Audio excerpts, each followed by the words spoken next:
First of all, let me tell you that in these classes we are trying to revise the TET English syllabus, and this is our third class.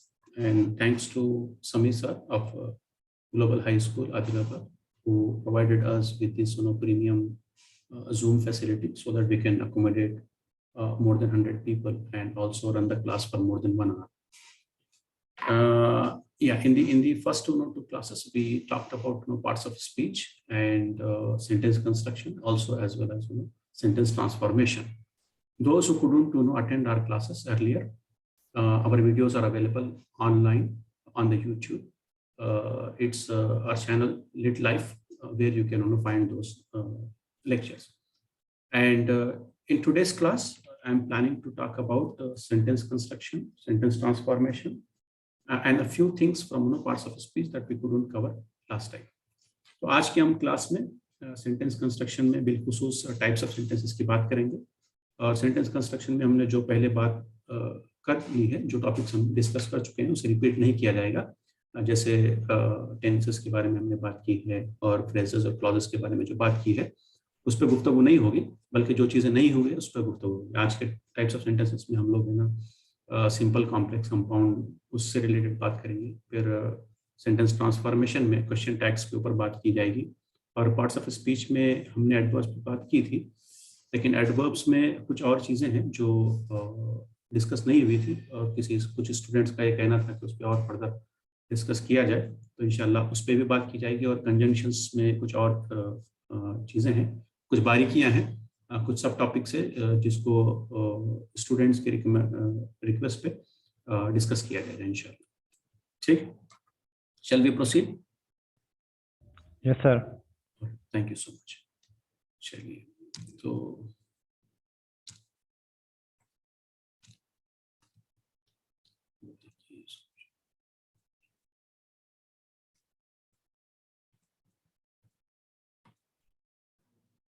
हाँ, कल हम active voice passive voice पे रुके थे, तो आज जिस पे बात होगी वो क्वेश्चन टैग्स। हम सेंटेंस ट्रांसफॉर्मेशन में ये देख रहे थे कि एक जो नॉर्मल सेंटेंस होता है, चाहे वो किसी भी टेंस का हो, उसको कैसे ट्रांसफॉर्म किया जाता है, चाहे वो डायरेक्ट से इनडायरेक्ट करना हो या एक्टिव से पैसिव करना हो। उसी तरीके से एक और टाइप ऑफ ट्रांसफॉर्मेशन है सेंटेंस का, जिसे हम क्वेश्चन टैग्स कहते हैं। इससे भी रिलेटेड आपको क्वेश्चन पूछे जाते हैं एग्जामिनेशन में। तो अब यहाँ पर एक देखिए, हम लोग कुछ एग्जांपल्स की मदद से इसको समझने की कोशिश करेंगे। जैसा हम वही मेथोडोलॉजी फॉलो कर रहे हैं कि कुछ एग्जांपल को सामने रख के उस टॉपिक्स को रियल टाइम में प्रैक्टिकली समझा जाए। अब यहाँ एक एग्जांपल है, देखिए नंबर 1, उसमें देखिए they write exam. What kind of tense is this? एक इस टाइप का टेंस है, present tense, simple present, right? Simple present. Okay, तो उसका हमको पता चल रहा है इस वर्ब से, जो कि V1 फॉर्म में है ना। तो ये एक सेंटेंस है। आपको मिसाल के तौर पर क्वेश्चन में सिर्फ इतना ही दिया जाएगा, मिसाल के तौर पर, और आपसे पूछा जाएगा कि इसका क्वेश्चन टैग क्या होगा।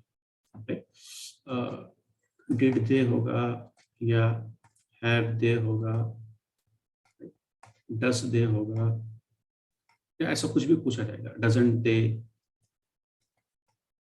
या डोंट दे, ऐसा 4-5 आपको 4 ऑप्शन को दिए जाएंगे। तो अब वो सवाल ये है कि ये जो हम बनाए हैं डोंट दे, ये इसको कैसे हम डिटरमाइन करें कि यही करेक्ट है और इसको कैसे बनाया कैसा गया है। उसको समझने के लिए सबसे पहले आपको स्ट्रक्चर पे देखना पड़ेगा। स्ट्रक्चर में जो वर्ब है वो किस फॉर्म का है? V1 फॉर्म का है, जो हमको पता चल गया है। ठीक है, तो इसका मतलब ये है, कल जो मैंने बताया, एक चीज आपको बताई थी, वो ये है कि वर्ब अगर V1 फॉर्म में है या V1 प्लस S और ES फॉर्म में है, तो इसमें हिडन जो होता है, इधर डू होता है, उधर डस होता है। ये मैंने आपको ऑलरेडी कल बताया था, राइट? तो इसी की मदद से हम लोग कल नेगेटिव और इंटरोगेटिव सेंटेंस बनाने में कामयाब हुए, राइट? हुए थे, नहीं हुए थे? जी हाँ। तो नेगेटिव में हमने नॉट इस्तेमाल किया था डू के साथ और डस के साथ, डिपेंडिंग ऑन द वर्ब। और इंट्रोगेटिव में भी है ना, हमने इसी को सामने लाकर सवाल बनाया था, डू या डस, है ना। तो सिमिलरली यही कॉन्सेप्ट को हम इस्तेमाल करते हुए, यानी हर तरह के ट्रांसफॉर्मेशन में ये डू, डस और उसकी है ना डिड के है ना यूज है, ये आपको याद रखना है। तो यहाँ पर चूंकि ये V1 फॉर्म में है तो हम क्या करेंगे, ये V1 फॉर्म है तो यहाँ पे हम डू है, राइट। क्वेश्चन टैग बनाने में नंबर 1 रूल ये है कि आपको उसका वर्ब आइडेंटिफाई कर लेना है। अगर वो V1 फॉर्म में है तो डू है, और V1 प्लस एस और ES में है तो क्या है, डज है। ये एक चीज। नंबर 2, उसके बाद आपको देखना है कि ये पूरा जो सेंटेंस है, ये जो आपको दिया गया है, ये पॉजिटिव है या नेगेटिव है।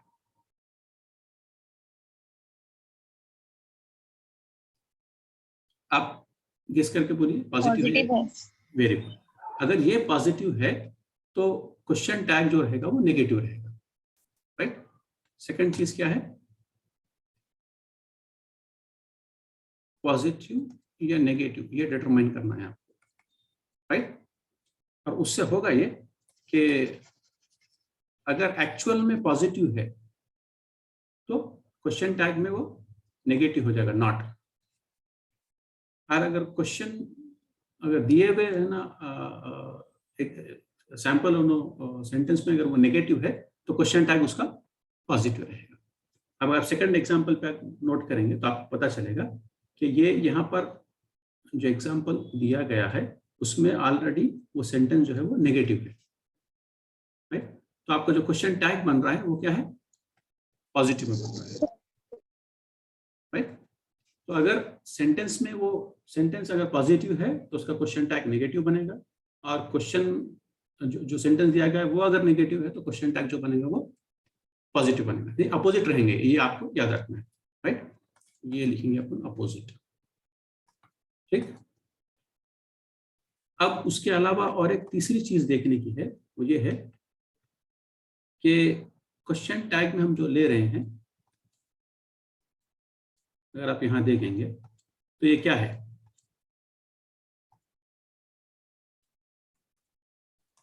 सब्जेक्ट। हाँ, तो जो सब्जेक्ट है हम उसको ऑब्जेक्ट की पोजीशन में ला रहे हैं।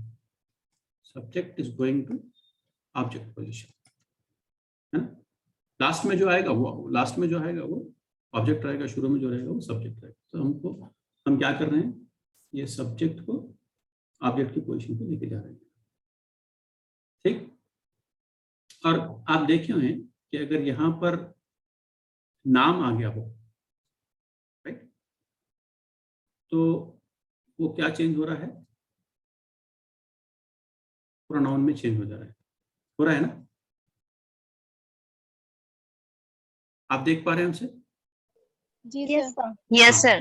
तो जो सब्जेक्ट में अगर नाम हो तो वो उसका प्रोनाउन में चेंज हो जाएगा। मिसाल के तौर पर अगर यहाँ पर सैम की जगह या सिटी होता तो वो आखिरी में क्या हो जाता, इट हो जाता, ठीक। तो ये भी एक चीज है। तो थर्ड चीज हम क्या कर रहे हैं, सब्जेक्ट से ऑब्जेक्ट में लेके जा रहे हैं, और ऑल्सो अगर नाम हो तो उसके हिसाब से हम लोग है ना प्रोनाउन ही रहना सर। हाँ, प्रोनाउन तो प्रोनाउन ही रहेगा, ठीक। ओके, अब और क्या है, ये 2-3 चीजें तो आपको पता चल गई। वर्ब के हिसाब से डू, डज और डिड। अब यहाँ पे ये दो भी है ना simple present sir does and did कब यूज करना बताइए ना सर। देखिए, सिंपल प्रेजेंट में अगर आपके, ये पूरे एग्जांपल सिंपल प्रेजेंट के, इस सिंपल प्रेजेंट में वर्ब अगर V1 है तो हम डू इस्तेमाल कर रहे हैं। वर्ब अगर जैसे ये V1 प्लस ऐसे देखिए, है ना, अगर ऐसा है तो हम डज इस्तेमाल कर रहे हैं, ठीक। तो सिंपल प्रेजेंट में डू एंड डज का इस्तेमाल हो रहा है क्वेश्चन टैग बनाने के लिए। वही अगर आप पास्ट में आ जाइए, यहाँ पर ये पास्ट है, देखिए सिंपल पास्ट के 2 एग्जांपल है आपके सामने।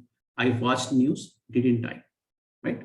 तो वॉच जो है ये V2 है, तो इसमें से हम क्या निकाल रहे हैं, डिड निकाल रहे हैं, राइट। चूंकि डिड यहाँ पर ऑलरेडी दे दिया गया है तो हम उसका एज इट इज इस्तेमाल कर रहे हैं, ये नेगेटिव बनाने के लिए डिड इस्तेमाल होता है, तो या नेगेटिव है तो हम पॉजिटिव में उसको चेंज कर रहे हैं।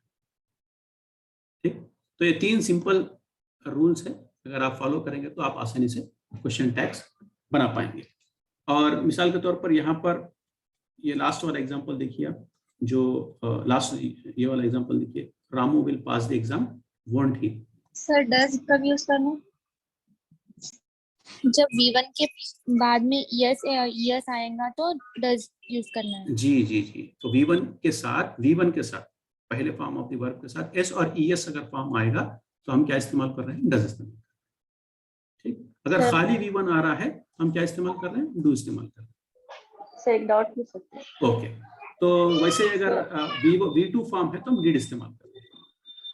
और अगर मिसाल के तौर पर वो परफेक्ट है, यानी परफेक्ट वाला सेंटेंस है, हैज, हैड, हैव, राइट, ऐसा कुछ है, तो हम इसी का इस्तेमाल डायरेक्ट यहाँ कर रहे हैं। देखिए ऐड को यहाँ डालिए, है ना, तो वो जो ऑक्सिलरी है, जो मॉडल है, हम उसी का इस्तेमाल करते हुए क्वेश्चन टैग बना रहे हैं। और अगर सेंटेंस पॉजिटिव है तो क्वेश्चन टैग नेगेटिव रहेगा, और क्वेश्चन सेंटेंस अगर नेगेटिव है तो क्वेश्चन टैग पॉजिटिव रहेगा। तो ये 3 रूल है। पहले हम वर्ब आइडेंटिफाई कर रहे हैं और वर्ब के हिसाब से उसका जो मॉडल है या ऑक्सिलरी है या हेल्पिंग वर्ब है, हम उसको इस्तेमाल करते हुए है ना क्वेश्चन टैग इनिशिएट कर रहे हैं। और सेंटेंस पॉजिटिव है तो हम नेगेटिव क्वेश्चन टैग बना रहे हैं, और सेंटेंस नेगेटिव है तो पॉजिटिव क्वेश्चन टैग बना रहे हैं। ठीक, यस सर। ओके, चलिए, तो ये हो गया। सर एक डाउट सर। जी बोलिए। Sir he, she, it names अगर आया तो वहाँ पर डज कंपल्सरी है? जी हाँ, वो हम लोग जो जी हम इट नेम्स, जी हाँ, टेंसेस में हम लोग जो देखे थे कि सब्जेक्ट में अगर ही, शी, राइट, हाँ सर, इट या नाउन सिंगुलर हो, राइट, तो हाँ, ऐसे इसमें हम क्या इस्तेमाल कर रहे हैं, V1 के साथ एस और ईएस आता है, राइट। हाँ हाँ, तो ये जब भी ये वाले आएंगे, ही, शी, इट वगैरह, तो वर्ब के साथ जो है एस और ईएस रहेगा। और वर्ब एस और ईएस रहेगा तो हम अगर उसको चाहे नेगेटिव बनाना चाहे, चाहे इंट्रोगेटिव बनाना चाहे, या क्वेश्चन टैग बनाना चाहे, तो उसमें ये वाले इसके लिए क्या होगा, डज रहेगा। ठीक, सर आई वी यूज आए तो वहाँ पर डू आना ना सर? हाँ, आई डू अगर या है, डिड, आई वी दे वगैरह रहा तो V1 ही रहेगा, और उसके लिए हम जो ऑक्सिलरी इस्तेमाल करते हैं डू, ये आपको याद रखना। ठीक, चलिए। Thank you sir. कभी क्या होता है, आपको है ना सब्जेक्ट दे देता है ना, वर्ब नहीं देके आपको है ना पूछता है कि यहाँ पर डू आएगा या डज आएगा या डिड आएगा, समथिंग लाइक दैट। हाँ, तो आपको है ना, चूंकि दे, यू और वी वगैरह रहा तो डू चुनना है, और ही, शी, इट वगैरह रहा तो क्या चुनना है, डज चुनना है। ये आपको याद रखना है, ऐसे भी पूछ सकते हैं। चलिए, तो अब आप लोग नेक्स्ट आगे जाते हैं। सेंटेंस कंस्ट्रक्शन में एक चीज जो रह गई थी वो ये थी कि डिफरेंट टाइप्स ऑफ सेंटेंसेस। तो इंग्लिश में है ना जनरली है ना 3 डिफरेंट टाइप्स, एक और भी है लेकिन उसको हम जी शेयर हो रहा, जी स्क्रीन नजर नहीं आ रहा सर। ये सबको प्रॉब्लम है या आपका अकेले? क्लियर है सर, क्लियर है सर आपकी स्क्रीन। रीजॉइन हो जाइए एक बार। चलिए ठीक है, आप एक आध अगर कोई प्रॉब्लम है तो प्लीज डिस्टर्ब मत कीजिए, क्लास में टाइम जाया होगा, आप रीजॉइन हो जाइए, मसला नहीं है। चलिए ठीक है, तो अब हम सेंटेंस कंस्ट्रक्शन में एक टॉपिक जो आज देखेंगे वो जो है टाइप्स ऑफ सेंटेंस, यानी सिंपल, कॉम्प्लेक्स एंड कंपाउंड्स। अब हम अगर क्लॉजेस जब पढ़े थे तो उसमें पता चला था कि 2 टाइप के क्लॉजेस होते हैं। कौन से? Main class, subordinate class. Independent and dependent, right. Independent को हम मेन क्लॉज भी कहते हैं और डिपेंडेंट को सबऑर्डिनेट क्लॉज भी कहते हैं, है ना। ये 2 हमने लास्ट टाइम पढ़ा, और ये भी पढ़ा था कि इंडिपेंडेंट क्लॉज जो है उस क्लॉज होने के लिए सब्जेक्ट प्लस वर्ब होना जरूरी है ना। यस, सब्जेक्ट प्लस वर्ब होना जरूरी है। अब दोनों में फर्क ये है कि इंडिपेंडेंट क्लॉज कंप्लीट मतलब देता है, राइट, और ये जो है इनकम्प्लीट होता है, इनकम्प्लीट। राइट। समटाइम्स क्या होता है, subject plus verb plus object होने से मीनिंग कंप्लीट हो जाता है, राइट, और इसमें सब्जेक्ट प्लस वर्ब होने की वजह से वो इनकम्प्लीट रहता है। कुछ टाइम ऐसा भी होता है कि subject plus verb plus object होने के बावजूद इनकम्प्लीटनेस रहती है, राइट। कैसी रहती है वो मैं आपको बाद में बताऊंगा एग्जांपल के थ्रू। तो अगर आपको ये थोड़ा सा अगर याद है तो हमारा काम आगे आसानी हो जाएगा। तो चलिए, तो अब इंडिपेंडेंट क्लॉज जो है वो क्या करता है, कंप्लीट मीनिंग देता है। कंप्लीट मीनिंग देता है। हाँ, उसमें एक टेक्निकली अगर समझेंगे तो उसमें 3 एलिमेंट पूरे मौजूद होते हैं और वो इसलिए भी है ना मीनिंग देने में कामयाब होता है। अब यहाँ पे एग्जांपल 1 है, देखिए, आई लाइक बटरफ्लाइज, राइट। इसमें सब्जेक्ट है, वर्ब है और ऑब्जेक्ट है। वर्ब V1 फॉर्म में है तो हम इसको है ना सिंपल प्रेजेंट मान लेंगे, ठीक। अब आप ये देखेंगे तो क्या आप इसको क्लॉज कह सकते हैं? हाँ, इंडिपेंडेंट यस क्लॉज। सर। चलिए, तो पहला चेकलिस्ट में हम पास कर लिए कि ये क्लॉज है। दूसरा, क्या ये पूरा मतलब दे रहा है? यस सर, दे रहा है।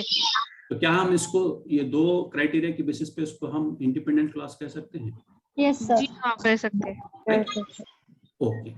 अब सेकंड एग्जांपल में सेम देख लीजिए, सब्जेक्ट वर्ब और ये पूरा मिला के क्या है, ऑब्जेक्ट है। ये सब्जेक्ट हो गया, ये वर्ब हो गया, ये ऑब्जेक्ट हो गया। तो सब्जेक्ट वर्ब है तो क्लॉज है, ये भी पास हो गया, राइट। अब मतलब आप पढ़ के देखिए पूरा मतलब निकल रहा है नहीं निकल रहा है। We went to the state of Assam, निकल रहा है जी। Yes, तो sir. इसलिए ये भी क्या है, हम इसको भी पास कर देंगे। लेकिन अब ये जो पार्ट है जो हम आपको फ्रेजेस में समझाए थे कि यहाँ पर है ना, ये नाउन फ्रेज, ये प्रीपोजिशनल फ्रेज है। कौन सा फ्रेज है?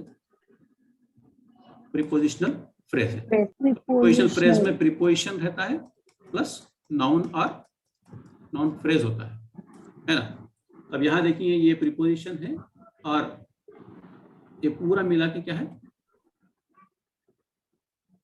बोलिए, पूरा मिला के क्या है? हाँ, ठीक है। तो ये पूरा है ना एक फ्रेज है बड़ा।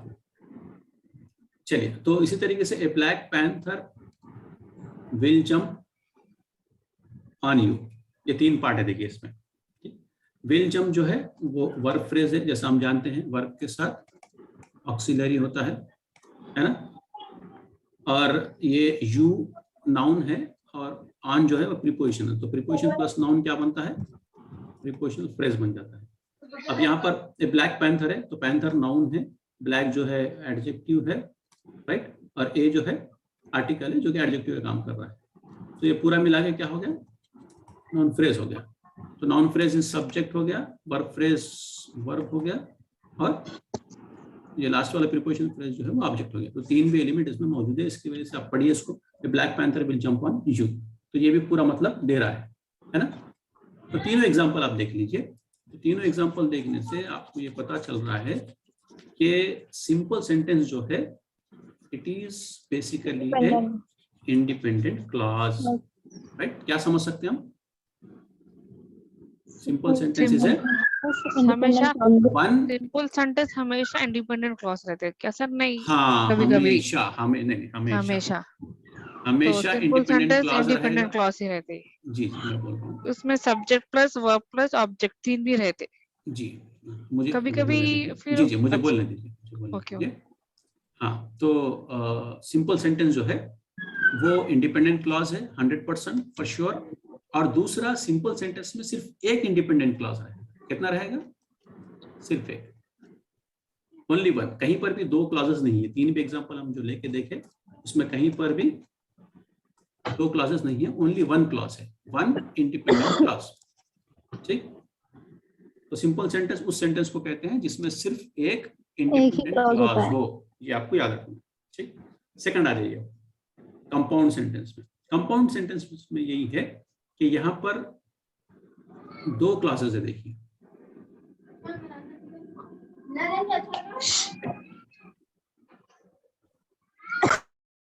यहाँ पर क्या है, दो है ना क्लॉजेस हैं, क्या क्या है? ओके, सो दो क्लॉजेस हैं। पहले वाले में क्या है, सलीम स्कोर डिस्टिंक्शन, फिर ये कंजंक्शन है, his brother score gold medal, right? ये दो है। देखिए तो सेकंड वाले में देखिए आप, वी प्ले बैडमिंटन, फिर कंजंक्शन है, आवर सिस्टर्स प्रेफर चेस। तो ये पहले वाला जो है, इसमें सब्जेक्ट है, वर्ब है, ऑब्जेक्ट है, इसमें भी सब्जेक्ट है, वर्ब है, ऑब्जेक्ट है, इसमें भी सब्जेक्ट है, वर्ब है, ऑब्जेक्ट है, राइट? इसमें भी सब्जेक्ट है, ये वर्ब है, सॉरी ये वर्ब है और ये ऑब्जेक्ट है। तो ये दोनों जो एग्जांपल्स है, ये दोनों में दो क्लॉजेस है। कितने हैं? दो है। और इंडिपेंडेंट क्लॉज है नहीं, आप एक एक बार पढ़ के देखेंगे इसको तो समझ में आएगा। सलीम स्कोर डिस्टिंक्शन, ये पूरा मतलब दे रहा है। हिज ब्रदर स्कोर्ड ए गोल्ड मेडल, ये भी पूरा मतलब दे रहा है। वी प्ले बैडमिंटन, ये भी पूरा मतलब दे रहा है। आवर सिस्टर्स प्रेफर चेस, ये भी अपने आप में पूरा मतलब दे रहा है। तो इसका मतलब ये है कि इसमें दो है, इसमें दो है, और ये दो भी क्या है, इंडिपेंडेंट क्लॉजेस है, राइट? और इसमें भी दो इंडिपेंडेंट क्लॉजेस है। तो इसका मतलब ये है कि स्ट्रक्चरली, साख्त के हिसाब से, स्ट्रक्चर के हिसाब से, जैसे सिंपल सेंटेंस एक इंडिपेंडेंट क्लॉज पर मुश्तमिल होता है, कंपाउंड सेंटेंस दो इंडिपेंडेंट क्लॉजेस पे मुश्तमिल होता है। बात समझ में आ गई है? Yes sir. जी Yes, sir, got it. ठीक है। चलिए अब अपन थर्ड पे जा रहे हैं, कॉम्प्लेक्स सेंटेंस में। कॉम्प्लेक्स सेंटेंस में अगर हम तीन एग्जांपल है, एक एक करके हम देखते हैं। Though I came late, I completed the assignment. अब देखिए ये दो है जो कि कनेक्टर है, right? I came late, I came late, फिर आई कंप्लीटेड द असाइनमेंट। ये एक टुकड़ा है और ये एक टुकड़ा है, जिसको मैंने बोल्ड किया है वो एक टुकड़ा है। इसमें सब्जेक्ट है, वर्ब है और ये ऑब्जेक्ट है, राइट? ओके।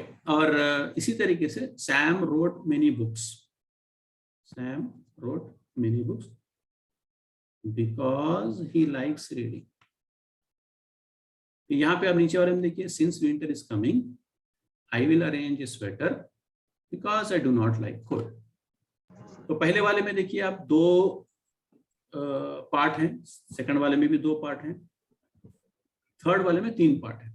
अब हम चेक करके देखेंगे कि क्या ये अपने आप में पूरा मतलब देते हैं या नहीं देते हैं। ठीक, तो आप पहले वाला पार्ट पढ़िए। दो आई केम लेट, दो आई केम लेट, इसमें तो सब्जेक्ट एंड वर्ब है तो क्लास हो चुका, राइट? और अगर जब हम पढ़ रहे हैं दो आई केम लेट, तो सुनने वाले को ये लगेगा कि आप कुछ और भी इसके आगे बोलना चाह रहे हैं या कुछ और है जो और बोला जाना चाहिए, राइट? सेम अगर यहाँ पर आप देखिए, because he likes reading, right? Because he likes reading, इसमें भी सब्जेक्ट है, इसमें भी वर्ब है, ये भी क्लॉज है। लेकिन उससे पता चल रहा है कि बात अभी मुकम्मिल नहीं हुई है, सेंस पूरा कंप्लीट नहीं हुआ। ठीक है, सब्जेक्ट है, वर्ब है और ऑब्जेक्ट भी है, लेकिन फिर भी बात कंप्लीट नहीं हुई। मैंने कहा ना कि कुछ क्लॉजेस ऐसे रहते हैं जहां पर पूरे तीन एलिमेंट है, लेकिन उसके बावजूद बात कंप्लीट नहीं होती है।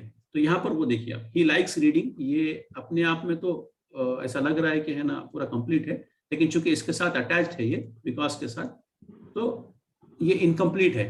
सुनने वाले को ये लगेगा कि कुछ ना कुछ है जो अभी बोला जाना चाहिए। तो इसमें एक जो पार्ट है, ये जो दो के साथ ये वाला है, राइट? ये कौन सा हो गया? ये सबऑर्डिनेट क्लॉज होते हैं या डिपेंडेंट क्लॉज। ये वाला भी ऐसे ही है, डिपेंडेंट क्लॉज, यानी ये डिपेंडेंट है किसी और पे, ये अपने आप में पूरा मतलब दे नहीं पा रहा है। और उसके पहले वाले जो बोल्ड मैंने करके रखा है, आप उसको पढ़ लीजिए। आई कंप्लीटेड द असाइनमेंट, ये कंप्लीट मीनिंग दे रहा है नहीं दे रहा है? दे रहा है। तो इसका मतलब है कि ये वाला इंडिपेंडेंट क्लॉज है और इसकी जरूरत नहीं है एज सच, अपने आप में खड़े सक रहा है, इसकी जरूरत नहीं है, लेकिन ये वाला जो पार्ट है इसको जरूरत है इसकी। यस तो सर। आपको एक सिंपल लॉजिक है जिससे आप है ना आइडेंटिफाई कर सकते हैं कि कौन सा डिपेंडेंट है और कौन सा इंडिपेंडेंट है। वो पढ़ के देखने से पता चल जाएगा कि कौन सा टुकड़ा जुमले में का किस पे डिपेंडेंट है। जो डिपेंडेंट है वो डिपेंडेंट क्लॉज है, और जो अपने आप में खड़े सक रहा है, अपने आप में पूरा मतलब दे सक रहा है, दैट इज वो इंडिपेंडेंट independent। Main clause. तो इससे आपको एक और चीज समझ, लास्ट वाला एग्जांपल देके हम एक फाइनल अपन चीज समझेंगे इससे। Since winter is coming, right, winter is coming, right, is जो है वो वर्ब है, राइट, और कमिंग जो है वो, अच्छा कमिंग जो है इसके साथ जो आता है वर्ब के साथ आईएनजी फॉर्म जो आता है उसको हम क्या कहते हैं, जेरंड कहते हैं, GERUND। इसका इस पे स्पेसिफिक सवाल है ना, इससे पहले के टेट में पूछा गया, जेरंड कहते हैं, ठीक है। तो हाँ, तो यहाँ पर अब इसमें आई विल अरेंज ए स्वेटर है, आई सब्जेक्ट है, विल अरेंज मिला के वर्ब का काम कर रहा है, ए स्वेटर जो है वो ऑब्जेक्ट का काम कर रहा है। तो ये because I do not like cold, इसमें तो सब्जेक्ट वर्ब है, ऑब्जेक्ट भी है, लेकिन चूंकि बिकॉज के साथ जुड़ा हुआ है, राइट,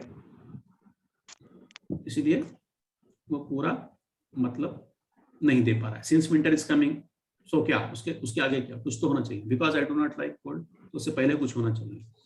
तो ये तीन टुकड़ों में आई विल अरेंज ए स्वेटर जो है वो एकदम मुनफर्द है और इंडिपेंडेंट है, और बाकी दो जो है वो क्या है, डिपेंडेंट क्लॉज है। तो कॉम्प्लेक्स सेंटेंस की जब हम बात करेंगे तो कॉम्प्लेक्स सेंटेंस में शर्त ये है कि कम से एक इंडिपेंडेंट क्लॉज और एक से ज्यादा dependent, right, one independent clause plus one और मोर डिपेंडेंट क्लॉज। तो इससे हमारा सेंटेंस कंस्ट्रक्शन जो टाइप्स ऑफ सेंटेंसेस है उसको टॉपिक खत्म हो जाता है। सिंपल सेंटेंस वो है जिसमें एक इंडिपेंडेंट क्लॉज हो, कंपाउंड सेंटेंस वो है जिसमें दो इंडिपेंडेंट क्लॉज हो, और कॉम्प्लेक्स सेंटेंस वो है जिसमें एक इंडिपेंडेंट और एक या एक से ज्यादा डिपेंडेंट क्लॉज। सर इसमें क्वेश्चन किस तरह से पूछ सकता है सर? क्वेश्चन किस तरह से पूछ सकता है? जी सर। हाँ, मिसाल के तौर पर है ना, जैसा मैंने अभी आपसे बताया था, एक पूछा था, देखिए कि इसमें से है ना सिंस विंटर इज कमिंग है, राइट, जी सर। इसको हाईलाइट करेगा, बोलेगा इसका स्ट्रक्चर क्या है बताइए। सर इसमें फर्स्ट डिपेंडेंट आके बाद में इंडिपेंडेंट ही आता है, या नहीं इंडिपेंडेंट पहले आके बाद में डिपेंडेंट भी आ कुछ सकता भी हो सकता है, आगे पीछे बीच में कहीं आगे भी हो सकता है, ये भी हो सकता है। कुछ भी हो सकता ओके ओके सर। है, वो लिखने वाले के ऊपर है। जी, अस्सलाम वालेकुम सर। वालेकुम सलाम। सर हमको जस्ट एक डाउट है, सेंटेंस कंपाउंड में है या कॉम्प्लेक्स में है, कैसा पहचानना? कंपाउंड में है और कॉम्प्लेक्स में कैसा पहचानना, ठीक है। नहीं, उसके लिए मैं आपको एक चीज जो लास्ट टाइम है ना कंजंक्शन में नहीं समझाया था वो आगे समझाने वाला हूँ। वो ये जो है ना कंजंक्शंस, उससे आपको पता चलेगा कि कैसा आप है ना कर सकते हैं आइडेंटिफाई, ठीक। कंपाउंड जो सेंटेंसेस है आप उसमें मान के चलिए कि ये कंजंक्शन में दो टाइप के होते हैं, कोऑर्डिनेटिंग कंजंक्शन और सबऑर्डिनेटिंग कंजंक्शन।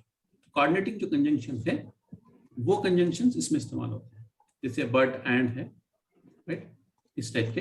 तो मैं थोड़ा अभी आगे आपको एक दो स्लाइड के बाद समझा दूंगा, ठीक। आगे बढ़े हम लोग। Yes sir. अच्छा, एक टॉपिक जो एडवर्ब्स मैं आपको ऑलरेडी समझाया था, लेकिन उसमें कुछ चीजें रह गई थी और कुछ लोग बोले कि और फर्दर उसमें डिटेल समझाइए, तो मैं ये टेकअप किया हूँ। हम ये समझे थे कि वर्ब को जो चीज मॉडिफाई करती है वो एडवर्ब होती है, राइट। अगर ये रन है और ये फास्ट है तो ये फास्ट जो है रन को मॉडिफाई करता है, राइट। और यहाँ पे रीड है और यहाँ पे स्लोली है, तो स्लोली जो है वो रीड को मॉडिफाई करती है। तो बेसिकली एडवर्ब वो वर्ड है जो वर्ब को मॉडिफाई करता है। अगर हम यहाँ के एग्जांपल देखें तो एडवर्ब में बहुत सारे अकसाम हैं। तो एडवर्ब्स ऑफ टाइम है, एडवर्ब्स ऑफ फ्रीक्वेंसी है, प्लेस है, मैनर है और डिग्री। ये 5 अहम है जो मैं आपसे डिस्कस कर रहा हूँ। कुछ और लोग कुछ और भी कैटेगराइज करते हैं, लेकिन ये 5 बहुत फंडामेंटल है। चलिए अब एग्जांपल यहाँ देखते हैं हम। I will come to school, उसके बाद ये जो पार्ट है वो एक्स्ट्रा लग रहा है, right. I will come to school, subject verb and object, ये हो चुका। लेकिन ये एक्स्ट्रा पार्ट क्या है? ये है एडवर्ब। क्यों एडवर्ब है? ये कम जो है उसकी तरफ इशारा करते हुए टाइम का है ना, आपको वो बता रहा है, इंडिकेशन है ना। जो बात बता रहे उसको मुकम्मल तौर पे रीजन के साथ बता। तो ये जो टाइम की तरफ इशारा है ना, एक तो वर्ब को वो मॉडिफाई कर रहा है, दूसरा ये जो वर्ड है उसका ताल्लुक वक्त से है, टाइम से है, तो इसलिए इसको क्या कहते हैं? Adverb of time.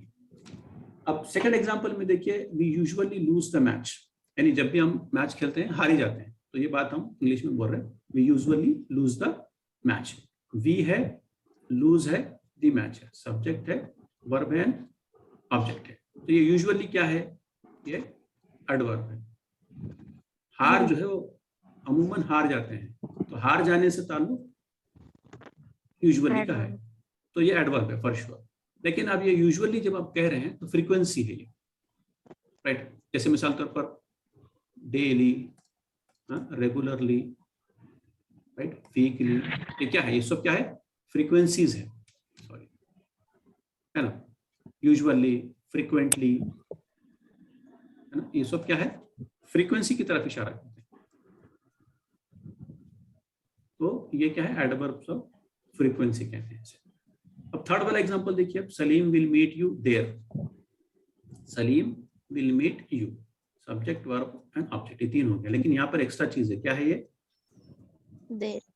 एडवर्ब है। ये एडवर्ब है, कैसा पता चल रहा है? मीट, देयर जाके मीट को मॉडिफाई कर रहा है, कहीं ना कहीं आप इशारा करके बोल रहे हैं ना देयर, ठीक है। तो ये क्या है? ये प्लेस। देयर का मतलब आपका जो इशारा है वो किसकी तरफ है? प्लेस की तरफ। जैसा टुमारो टाइम की तरफ था, यूजुअली फ्रीक्वेंसी की तरफ इशारा था, वैसा देयर जो है वो किसकी तरफ है? प्लेस की तरफ। किसी एक प्लेस पे आप मिलने की बात कर रहे हैं। तो ये इसलिए इस तरह के एडवर्ब को क्या कहेंगे? एडवर्ब्स ऑफ प्लेस कहेंगे। अब एडवर्ब्स ऑफ मैनर देखिए, ये कैसा है? She reads fast, she reads fast, ठीक है। फास्ट जो है वो एडवर्ब है। हमने सेंटेंस पैटर्न में भी समझा था ना, कि सब्जेक्ट वर्ब हो सकता है, subject verb verb plus object हो सकता है, सब्जेक्ट वर्ब प्लस एडजेक्टिव आ सकता है, सब्जेक्ट वर्ब प्लस है ना एडवर्ब आ सकता है ना। ये कुछ चीजें हम लोगों ने पैटर्न, सेंटेंस पैटर्न में ऑलरेडी कवर की है, राइट। नाउन आ सकता है। तो इस तरीके से यहाँ ये जो एग्जांपल है, मैं आपको बार बार इसलिए रिवाइज कर रहा हूँ, तो थोड़ा सा आपको याद रह जाए, कई चीजें एक साथ पढ़ने से ध्यान से निकल जाती है। तो ये फास्ट जो है वो एडवर्ब है, रीड जो कर रहे हैं उसके बारे में बता रहा है। तो आई कंप्लीटेड द असाइनमेंट क्वाइटली, इनके मैनर्स की तरफ है ना, ये क्या है? इशारा करता है। अब मैंने आई completed the assignment, subject verb and object तो हो गया, लेकिन क्वाइटली जो है वो एडवर्ब है कंप्लीटेड की तरफ। तो आप कर लिए, लेकिन खामोशी से। तो खामोशी क्या है? आपके बिहेवियर से रिलेटेड है, आपके पर्सनालिटी से रिलेटेड है, तो वो क्या है? मैनर है, ठीक। ओके, चलिए तो अब एडवर्ब्स ऑफ डिग्री देखते हैं। ये काफी लोगों को कंफ्यूजन होता है, क्या है क्या नहीं है, तो हम देखते हैं क्या है।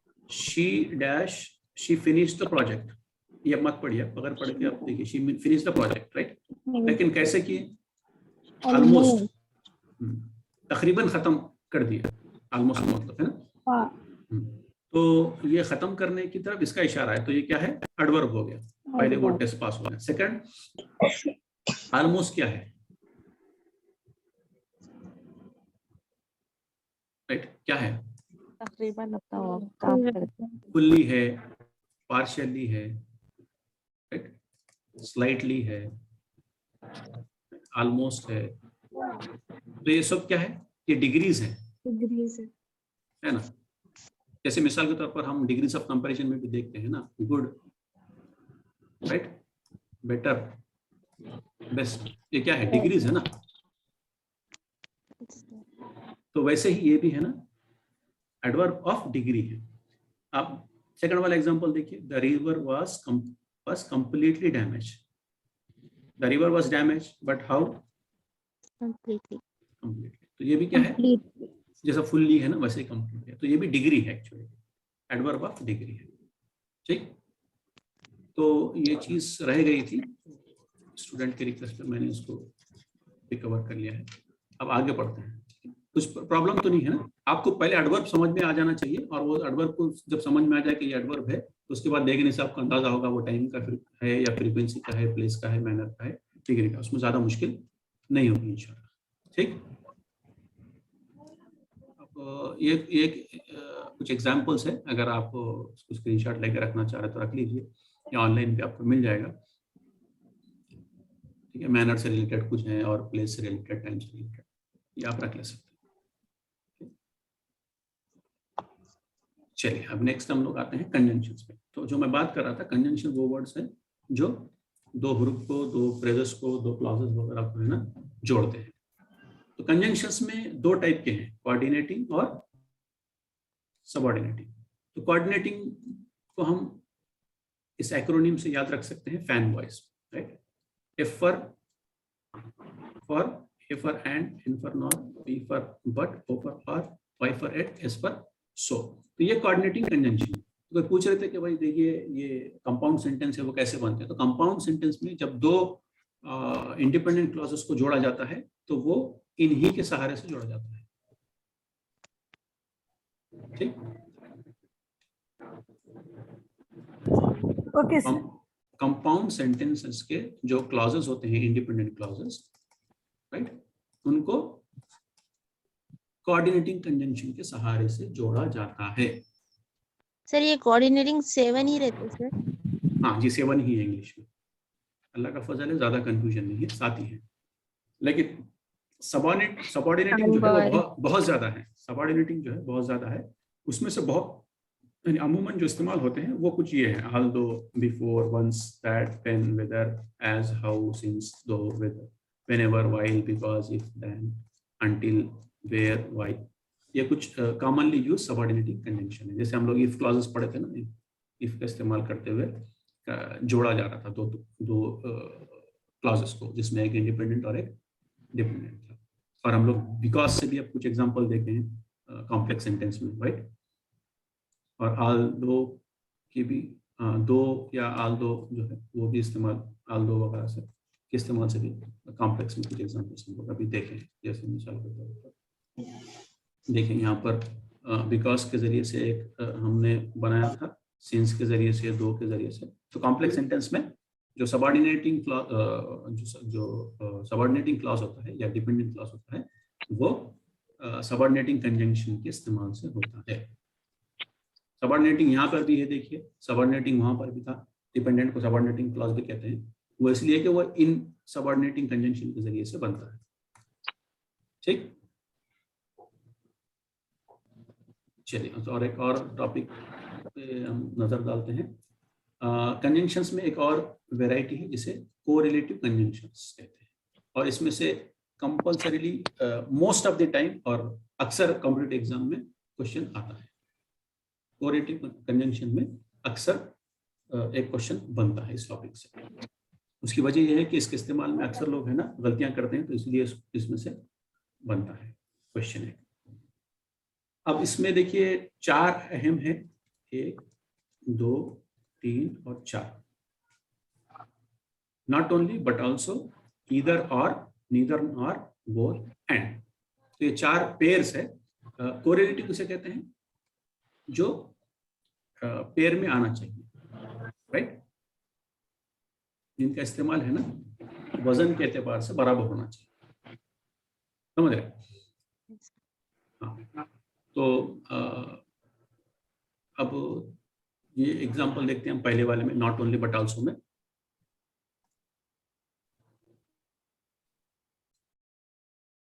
the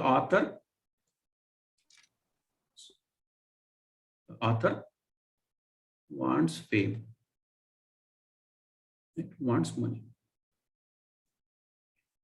तो आपको तो यहाँ पता चल रहा है कि इसमें सिंपल प्रेजेंट है ना, क्योंकि वांट जो है V1 प्लस एस वाला है, तो हमको अंदाजा हो जा रहा है कि ये सिंपल प्रेजेंट का है। चलिए, तो वो मैं बताऊंगा आपको हम इसे क्यों अंडरलाइन किए। The author not only wants fame but also wants money. तो आप नॉट ओनली इस्तेमाल किए हैं, बट के बाद अगर आल्सो इस्तेमाल नहीं किए तो भी रॉन्ग होगा, या the author not only wants right but wants money, ऐसा भी गलत होगा। तो आपको पेयर ही इस्तेमाल करना है, नॉट ओनली है तो बट आल्सो भी उस सेंटेंस में रहना है, पहली चीज राइट। नॉट ओनली है बट आल्सो भी रहना है। दूसरी चीज क्या है, अगर वर्ब आपका यहां पर V1 है या V1 प्लस एस है राइट, V1 और V1 प्लस एस है, तो सेकंड वाला भी V1 और V1 प्लस एस होना चाहिए।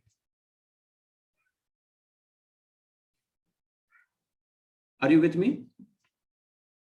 Yes Yes, sir. sir. हाँ, यस सर। एक तो- sentence V1 plus Yes, S है तो sir. सेकंड वाला सेंटेंस भी सेम वैसे ही हो। हाँ, वर्ब में बैलेंस होना चाहिए। पैरेलल का मतलब क्या होता है, बैलेंस होना चाहिए ना। बैलेंस। हाँ, तो पैरेलल जब हम कर रहे हैं, कोरिलेटिव अगर इसको हम कह रहे हैं, तो उसमें बैलेंस होना चाहिए। तो बैलेंस दो तरह का है, पहले नॉट ओनली अगर है तो बट आल्सो भी उस सेंटेंस में होना चाहिए, ये एक बैलेंस जरूरी है। होगा।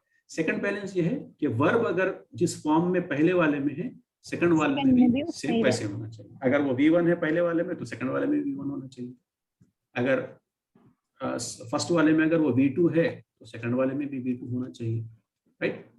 कहने का मतलब ये है कि उसमें भी बैलेंस होना चाहिए, बैलेंस। ठीक, इक्वल इक्वेशन उसका बराबर होना चाहिए। ठीक है, जो इक्वेशंस Yes, पढ़ते हैं उनको subject पता है। है कि इक्वेशंस में दो साइड बराबर होना चाहिए। LHS is equal to RHS वाला मामला है। अब सेकंड वाला देखिए आप, एक तरीके से तो आप इसको ऐसे बना सकते हैं। दूसरा क्या है, the author wants not only fame but also money. अब इसमें देखिए हम दो बार वर्ब का इस्तेमाल कर रहे हैं। मैंने ये नहीं कहा कि यहाँ वांट्स है तो यहाँ पर भी वांट होना चाहिए, ये आप प्लीज रिमेम्बर दिस। मैंने ये नहीं कहा है, राइट। मैंने ये नहीं कहा कि अगर पहले वाले में वांट्स है तो सेकंड वाले में भी वांट होना चाहिए, मैंने ये नहीं कहा है। मैंने ये कहा है कि अगर पहले वाले में V1 का फॉर्म है तो सेकंड वाले में भी V1 का फॉर्म होना चाहिए।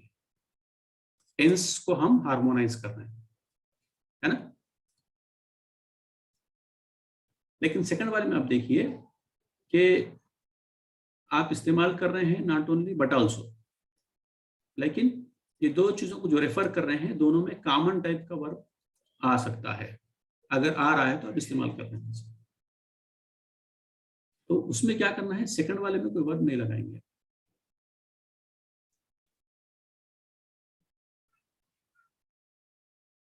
अगर वर्ब से पहले नॉट ओनली लगा रहे हैं आप, तो सेकंड वाले में भी वर्ब से पहले लगा रहे हैं, और वर्ब जो है वो सेम टेंस में रख रहे हैं।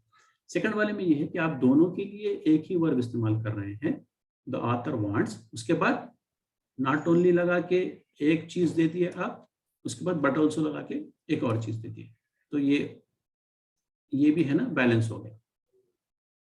बट ऑल्सो के बाद आप एम्प्टी नहीं रख सकते, there should be one more thing, इससे आप बैलेंसिंग कर रहे हैं। आप फॉलो कर पा रहे हैं मैं जो बोल रहा हूँ? Yes sir. सर इसका मतलब दोनों भी सेंटेंसेस करेक्ट है? हाँ इसका मतलब दोनों भी सेंटेंसेस करेक्ट है? हाँ, ये दोनों करेक्ट है।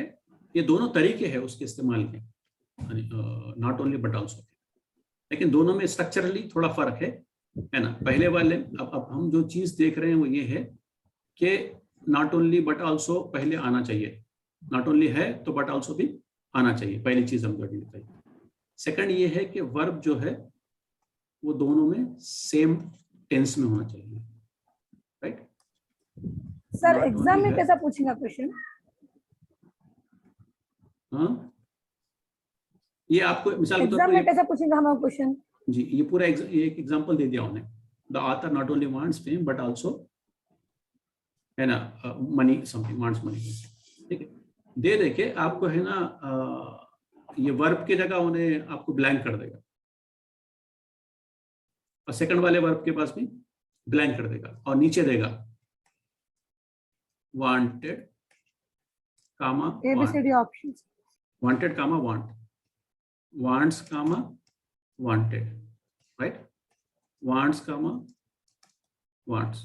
तो आप क्या चूज करेंगे इसमें? Wants, want. wants comma हाँ, wants. उसकी वजह ये है कि दोनों में हार्मनी होना चाहिए, दोनों सेम होना चाहिए, नॉट ओनली बट आल्सो वाले में, है ना,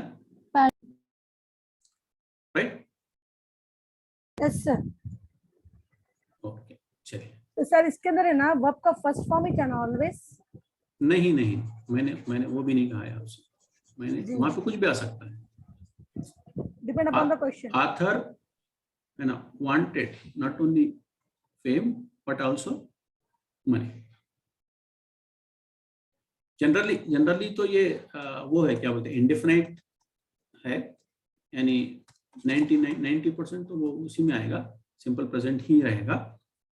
लेकिन अगर वो V2 में भी इस्तेमाल हो जाए तो कोई मजायका नहीं है, ठीक, एक्सेप्शन की तरह वो इस्तेमाल हो जाए तभी कोई प्रॉब्लम नहीं। लेकिन हमको जिस चीज पे ध्यान देना है वो ये है कि नॉट ओनली जिस सेंटेंस में है उस सेंटेंस में बट आल्सो भी होना चाहिए पूरा पूरा। सेकंड, वर्ब अगर 2 बार इस्तेमाल होना है तो वो 2 भी सेम टेंस में होना चाहिए, राइट। और थर्ड, अगर एक चीज आप बोल रहे हैं तो सेकंड चीज भी कुछ ना कुछ होनी चाहिए। चलिए, तो अब यही सेम चीज है इधर और आर में आप देखेंगे। आई होप मैं आपको समझा सका हूं। हाँ सर, अल्हम्दुलिल्लाह। चलिए, Yes, sir. ठीक है। तब इधर और आर के में जाएंगे हम। तो यहाँ देखिए, यू आर इधर इंडियन और हिस्पैनिक, या तो आप इंडियन हैं या फिर लैटिन अमेरिकन है, जिसको हिस्पैनिक भी कहते हैं, ठीक। तो अब यहाँ देखिए बैलेंस है।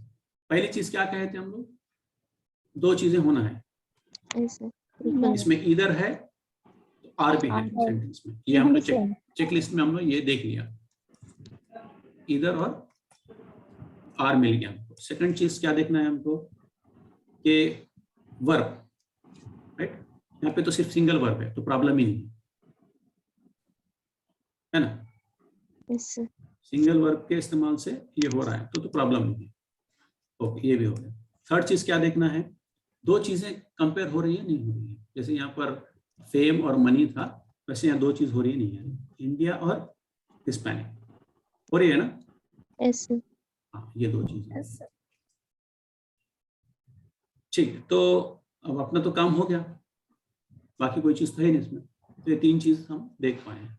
अब सेकंड वाले एग्जांपल में देखते हैं, she is either with us और Against with us. Against us. With Sir, अस, इसमें अगेंस्ट opposite अस, ये 2 mix बैलेंस हो करेगा। रहे हैं। Either with us, against us. देखिए, मैं एक और चीज बोल रहा हूँ, हम ये जो बैलेंस कर रहे हैं ना, थर्ड वाली चीज, जैसे यहाँ पे मनी और फेम हुआ, इंडियन और हिस्पैनिक हुआ, विद अस अगेंस्ट अस हुआ। तो अब इंडियन जो है ये नेशनलिटी है नहीं है, Yes, sir. Yes, sir. Nationality बोलिए या फिर ना उसको रेस भी बोलिए, एक कहीं ना कहीं, ठीक है, रेशियल आइडेंटिटी। तो ये जो है ना बैलेंस है दोनों में। आप है ना इंडियन को है ना किसी ऐसी अनरिलेटेड चीज से कंपेयर नहीं कर रहे, ये भी थोड़ा सा देखना पड़ता है। आप ये नहीं बोल सकते यू आर ईदर इंडियन और शू, बोल सकते क्या? No, sir. हाँ, तो वो भी थोड़ा सा देखना पड़ता है। कभी कभी वो आपसे वो भी पूछ सकता है, थोड़ा एडवांस लेवल का हो जाता है ये। अगर सवाल ऐसा रहा तो ये आपसे पूछे कि है ना whether this 2 pairing is correct और नॉट, थोड़ा एडवांस लेवल का है। जनरली तो आपको इधर और आर है नहीं है उसमें, या फिर ये जो वर्ब वगैरह का मसला है वो पूछ सकता है। लेकिन ऐसा अगर पूछ ले कि ये यू आर इधर डैश एंड डैश, इधर डैश और डैश, यहाँ पे दे दिया, एक पेयर दे दिया, इंडियन कामा शू, राइट, इंडियन कामा पल्सेस, राइट, इंडियन कामा अमेरिकन। तो आप किसमें से इसमें से कौन सा चूज करेंगे? इंडियन का इंडियन कामा अमेरिकन। एग्जैक्टली, ये थोड़ा कॉमन सेंस भी हमको लगाना पड़ता है। यही कॉमन सेंस ही आपसे आपका टेस्ट करने के लिए सब चीजें वो लोग बनाते हैं। ठीक, चलिए सेकंड वाला भी हो गया। अब थर्ड वाले में वैसे ही है, पेयर होना चाहिए, नीदर नॉर, राइट, और इसमें भी दो चीजें होना चाहिए, असाइनमेंट, कंपैरिजन के लिए दो चीजें होना चाहिए, है ना, ये भी। और थर्ड आप देखिए यहाँ पे कौन सा है ये, right, V1 V1 form. V1 form है, तो यहाँ क्या आना चाहिए? यहाँ भी सेम V1 ही आना। एग्जैक्टली, तो ये भी आपको ध्यान देना है। हम लोग इस पे भी देख रहे थे ना, इसको टेंस बोल रहे थे हम लोग। तो तीन जो चीज है, तीन रूल है, वो आप याद रखिए। ठीक, अब सेम चीज इसमें भी है, देखिए। अब एक तरह का इस्तेमाल ऐसा है, सैम के बाद नीदर राइट्स नॉर इंटरैक्ट्स। अब यहाँ पे एक और अंदाज है उसका स्ट्रक्चर बनाने का, वो ये है कि नीदर से स्टार्ट हो रहा है। नीदर इज भाषा सॉरी नॉट भाषा, भाषा नाम होता है ना, भाषा वही मिलेगा। सो neither is Bhasha a congressman nor is a communist. अब ये वाले इसमें आपको देखने की चीज है कि जो आप तीन रूल इस्तेमाल कर रहे हैं वो यहाँ पर फिट हो रहे नहीं हो रहे। देखिए नीदर है तो नार होना चाहिए, है। फिर उसके बाद उसका जो टेंस हम सेकंड चेक कर रहे हैं, तो यहाँ ईज यहाँ पर है, तो यहाँ पर भी इजी होना चाहिए, वाज नहीं होना चाहिए, राइट। और थर्ड चीज जो है ये बैलेंस है टोटल, है ना। जो चीज कंपेयर हो रही है, जो चीज को हम कोरिलेट कर रहे हैं, वो बैलेंस होना चाहिए। भाषा ए कांग्रेसमैन, है ना। सेकंड टाइम में प्रोनाउन इस्तेमाल करते हैं, तो ही अ कम्युनिस्ट। भाषा a congressman, he A communist. Structurally आप देखिए तीन चीजें सेम है ना, ये नाउन है प्लस आर्टिकल है, राइट, प्लस एक और नाउन है। तो वैसे ही सेकंड वाले में बैलेंस करके देखिए, प्रोनाउन है नाउन की जगह, प्लस आर्टिकल है, प्लस नाउन है, तीन चीजें बराबर है। कांग्रेसमैन आप है ना, उसको एडजेक्टिव बोल दीजिए, चलिए adjective, not to get confuse. तो ये स्ट्रक्चरली बैलेंस हो गया। Yes sir. हाँ, तो ये चीज आपकी टेस्ट की जाती है कि इसमें आप वो पहचान पा रहे हैं, नहीं पहचान पा रहे हैं कि बैलेंसिंग है नहीं है। सर स्ट्रक्चर में नॉन प्लस एडजेक्टिव प्लस, नहीं, नाउन प्लस, मैं ये खाली आपको ये बताने के लिए कि ये दो बराबर है, ये बताने के लिए आपको स्ट्रक्चर डाल के बताया। भाषा a congressman, he a communist, ये दोनों बैलेंस है नहीं है। किसी अनरिलेटेड चीज का तो कंपैरिजन नहीं है ना, नहीं है सर। रिलेटेड है। और वजन के हिसाब से कांग्रेसमैन होना एक पार्टी का मेंबर है, कम्युनिस्ट होना भी एक पार्टी का मेंबर है। Yes sir. और यहाँ भाषा है तो यहाँ पर वही है, राइट। सर फोर्थ चेंज हो रहा है। हाँ, तो neither is Bhasha a congressman nor is a communist. और ये भी वर्ब के बाद है और ये भी वर्ब के बाद है। तो ये स्ट्रक्चर आपको जरा याद रखने की जरूरत है। अब लास्ट वाला देखते हैं हम, उसके बाद कंजंक्शन खत्म हो जाएगा। क्या है, बोथ एंड का है। The book is both readable and enjoyable. तो यही तीन चीज हम टेस्ट करते हैं। बोथ है इसमें, एंड है, पहली चीज हो गई। उसके बाद क्या है, टेंस देखिए आप, ये दोनों के इस्तेमाल के लिए एक ही टेंस है, मसला नहीं है। एक ही वो है, क्या बोलते हैं, वर्ब का इस्तेमाल। थर्ड चीज क्या है, जो चीज कंपेयर हो रही है वो बैलेंस है नहीं है, बैलेंस में है नहीं है। तो एक रीडेबल है, दूसरा इंजॉयबल है, तो ये दो बराबर है। Yes sir. हाँ, यस सर। तो ये बैलेंस हो रही है। अगर मिसाल के तौर पर यहाँ पे रीडेबल देता और दूसरा ऑप्शन देता मिसाल के तौर पुअर, तो क्या ये बैलेंस होता? नो। राइट, किताब पुअर नहीं हो सकती है ना, यस सर। राइट। तो वो चीज बैलेंसिंग की तीन भी देखना। तो मैं आपको ये चार कंजंक्शंस की जो कोरिलेटिव है जिससे अमूमन सवाल बनता है वो आपको समझा दिया था। और आगे चलते हैं हम लोग ओके, सो आज ये कुछ छोटी चीज रह गई, वो बता के मैं आपको एक 5 मिनट में ना खत्म कर दूंगा, 5 से 10 मिनट में। तो हम जब सेंटेंस बनाते हैं तो अमूमन बहुत सारे मिस्टेक्स करते हैं, और आप ही नहीं है, ऐसे बहुत सारे लोग हैं जो अननोइंगली मिस्टेक्स करते हैं सेंटेंस कंस्ट्रक्शन में। तो उसमें ये देखिए आप, मैं एक 5 अलग अलग किस्म के एग्जाम्पल लिया हूँ। ऐसे बहुत सारे हो सकते हैं, लेकिन कुछ चीजें मैं आपको बताना चाह रहा था तो यहाँ लिया। प्रोनाउन का जो डिसएग्रीमेंट है सेंटेंस में, वो जनरली है ना बच्चे करते हैं। क्या करते हैं? Every student must come prepared for their viva exam.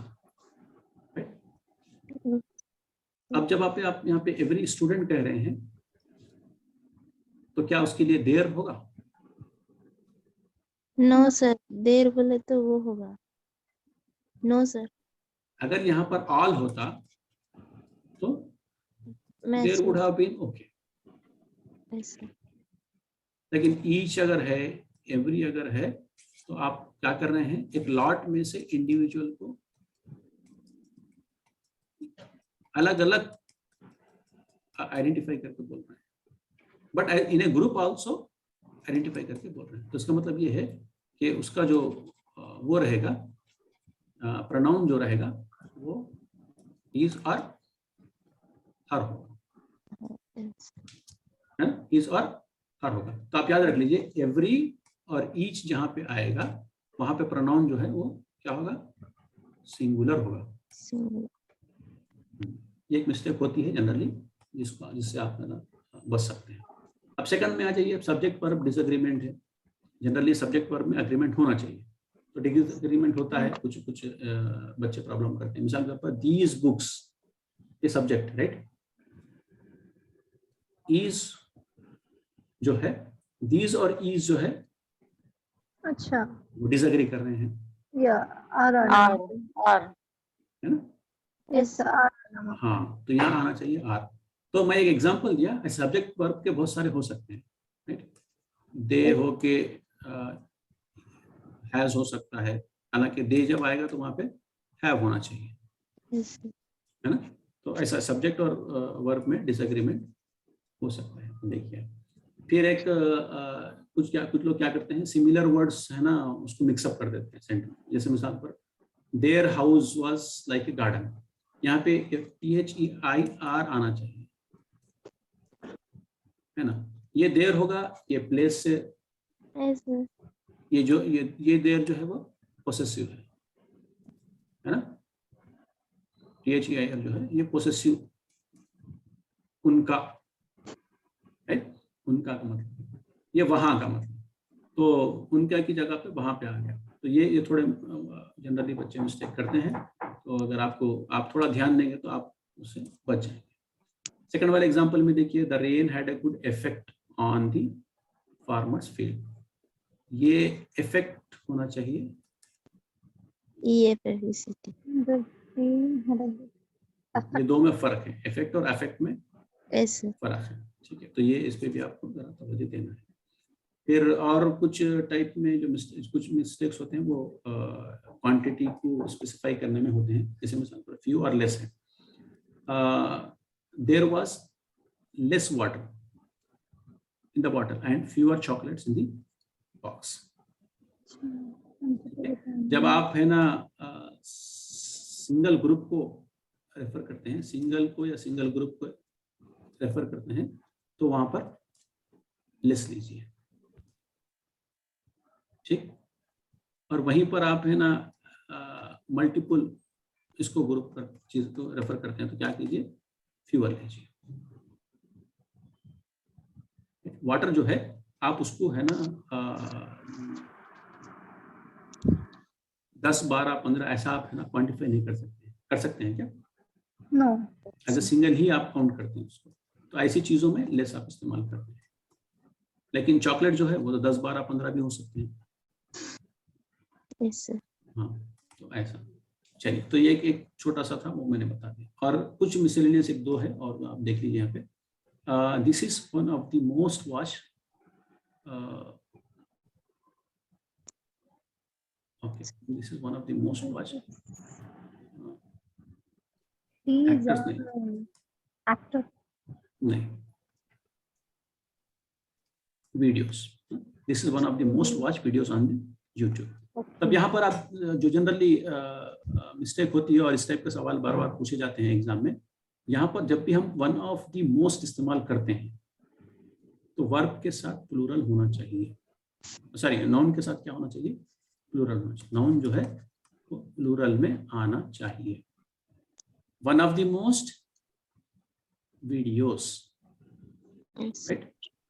तो नाउन कभी भी प्लूरल में आना चाहिए, ये मिस्टेक करते हैं लोग, आप याद रखिए। Second, she is the greatest teacher world has ever seen. अब जब भी आप सुपरलेटिव डिग्री इस्तेमाल कर रहे हैं, राइट, डिग्री इसमें 3 होते हैं, right, positive, comparative superlative and superlative. जब भी सुपरलेटिव इस्तेमाल हो रहा है तो सुपरलेटिव के साथ यूजुअली डेफिनेट आर्टिकल जाता है, ठीक है। आप ए ग्रेड बोल सकते हैं, राइट, मगर दी ग्रेटेस्ट, ए ग्रेटेस्ट नहीं बोल सकते, ठीक है। यानी वो इस मुकाम पे चला गया कि उसको सिर्फ दी ही बोलना पड़ेगा, है ना। उन्हें आला मुकाम पे चला गया तो वहां पर उन्हें दी हो गया। सुपरलेटिव का मतलब है सबसे आला मुकाम इन टर्म्स ऑफ कंपैरिजन। तो वहां जाने के बाद जो आर्टिकल इस्तेमाल होगा वो दी हो। तो ये कुछ चीजें थी मैं आज की क्लास में आपसे डिस्कस करना चाह रहा था। Thank you so much. और अगर आपके मजीद कुछ सवालात हो इससे रिलेटेड या और आगे जो टॉपिक्स आने वाले हैं उससे रिलेटेड, तो आप व्हाट्सएप पे या टेलीग्राम के चैनल पे, जहाँ पर बहुत सारे लोगों को हमने ऐड किया है, उसमें आप क्वेश्चंस पोस्ट कीजिए, या मेरे पर्सनल व्हाट्सएप नंबर पे भी आप है ना अपने सवाल भेज सकते हैं। तो बाकी जो कुछ टॉपिक्स बचे हुए हैं हम इंशाल्लाह नेक्स्ट क्लासेस में इसको कवर करेंगे। आपसे उम्मीद है कि आप ज्वाइन करेंगे और इंशाल्लाह जरूर। चलो सर, जरूर सर। पार्टिसिपेंट्स को ज्वाइन कराएंगे। इंशाल्लाह। इंशाल्लाह। Thank you so much. जज़ाकल्लाह खैर सर। जज़ाकल्लाह खैर। तो ये वीडियो आपकी यूट्यूब पे अपलोड हो रही है सर?